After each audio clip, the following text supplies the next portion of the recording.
Apa hukum belanja emas secara online?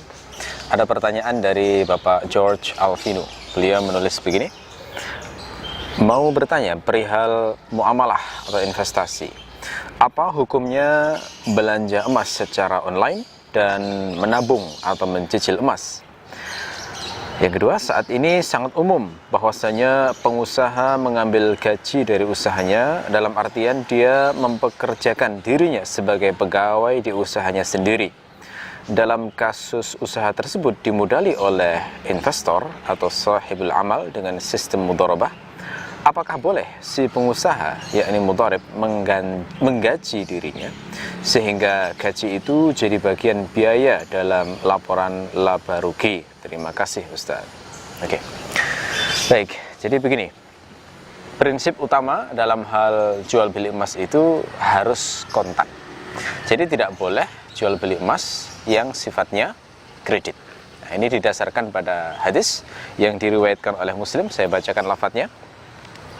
An Ubadah ibni As-Samit qala Rasulullah sallallahu alaihi wasallam, az-zahabu bil-zahabi wal-fiddatu bil-fiddah wal-burru bil-burri wasy-sya'iru bis-sya'ir wat-tamru bit-tamri wal-milhu bil-milhi mithlan bimithlin sawa'an bisawa'in yadan biyadin fa idza ikhtalafat hadhihi al-asnaf fabi'u kayfa syi'tum idza kana yadan biyadin.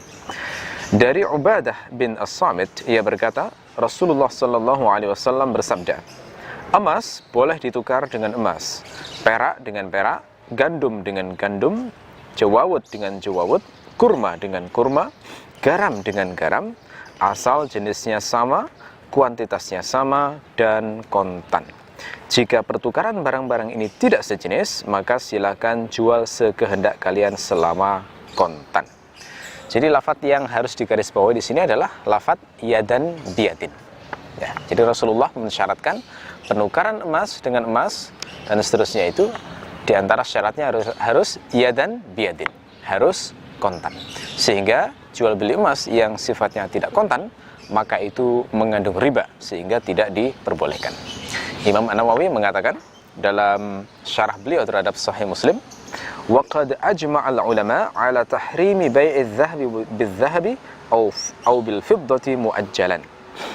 Para ulama telah bersepakat keharaman menjual emas dengan emas atau dengan perak secara tidak kontan.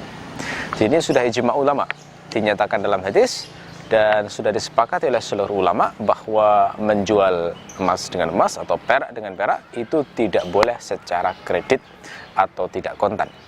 Jadi menjual secara cicilan atau kredit yang diberi jangka waktu tempo tertentu maka termasuk larangan ini.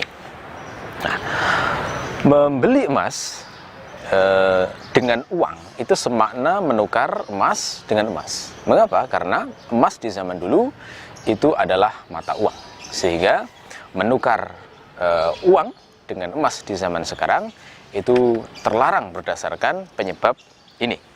Ya. Akan tetapi kalau misalnya uangnya ditabung sendiri, setelah mencapai jumlah tertentu kemudian dibelikan emas secara kontan, maka boleh, tidak melanggar larangan dalam hadis ini. Termasuk juga jika tabungan tersebut itu diberikan kepada salah seorang koordinator arisan misalnya, maka yang demikian juga tidak masalah.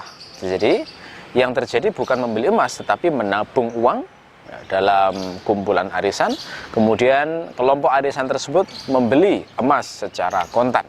Nah, yang demikian itu tidak dipermasalahkan. Adapun tentang waktu pengiriman emas, maka tidak masalah jika membutuhkan waktu beberapa hari berdasarkan urf. Kalau memang pengirimannya membutuhkan waktu beberapa hari, selama setelah membeli itu langsung dikirim, maka ini termasuk hukum membeli emas dengan kontan sehingga tidak termasuk dalam larangan ini.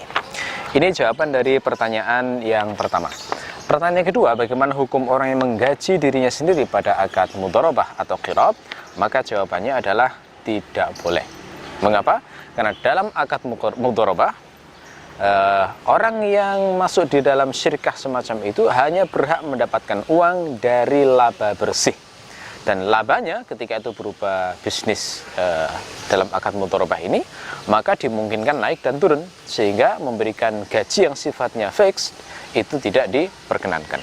Kata Ibnu Al-Munzir, para ulama semuanya telah sepakat bahwa dalam akad mudharabah, jika ada salah satu pihak yang berakad meminta syarat gaji, maka yang semacam ini akad mudharabahnya batil dan tidak sah. Ibnu Munzir berkata, wa ajma'u ala ibtalil qirab alladhi yashtaritu ahaduhuma aw kilahuma li nafsihi darahima ma'lumah. Para ulama telah bersepakat batilnya qirab atau mudharabah yang mana salah seorang dari kedua belah pihak atau dua-duanya mensyaratkan untuk dirinya sendiri sejumlah gaji tertentu. Nah, demikian, mudah-mudahan bermanfaat. Wallahu a'lam bissawab.